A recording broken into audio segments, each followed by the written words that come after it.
ನಮಸ್ಕಾರ, ನಾನು ನಿಮ್ಮ ಶೇಖರ್ ಹೊಣೆನೂರು.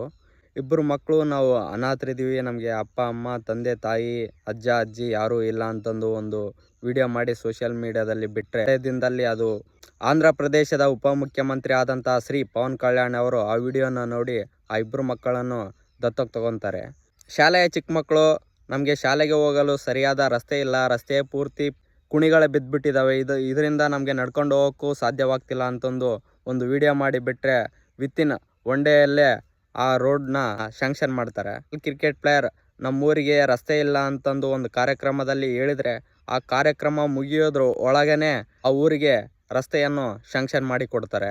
ಆಂಧ್ರ ಪ್ರದೇಶದ ಉಪಮುಖ್ಯಮಂತ್ರಿ ಆದಂಥ ಶ್ರೀ ಪವನ್ ಕಲ್ಯಾಣ್ ಅವರು ನಮ್ಮ ಕರ್ನಾಟಕದಲ್ಲಿ ಮಂತ್ರಿಗಳಾಗಿರ್ಬೋದು, MLAಗಳಾಗಿರ್ಬೋದು, ನಮ್ಮ ಕ್ಷೇತ್ರದಲ್ಲಿ ನಮ್ಮ ಊರಿನಲ್ಲಿ ಇಂಥ ಸಮಸ್ಯೆ ಇದೆ ಅಂತಂದು ಹೇಳಿದರೆ ಅವರು ಮಾಡೋಣ ನೋಡೋಣ ಅಂತಂದು ಹೇಳ್ತಾ ಇರ್ತಾರೆ. ನಮ್ಮ ಕರ್ನಾಟಕದಲ್ಲಿ ಹೆಂಗಂದರೆ, ಬರೀ ಆ ಚೇರ್ ಇದ್ರೆ ಮಾಡ್ತೀನಿ, ನನಗೆ ಈ ಚೇರ್ ಬೇಕು, ಆ ಚೇರ್ ಬೇಕಂತಂದು ಜಗಳ ಆಡೋದ್ರಲ್ಲೇ ಕಳೆದು ಬಿಡ್ತಾರೆ.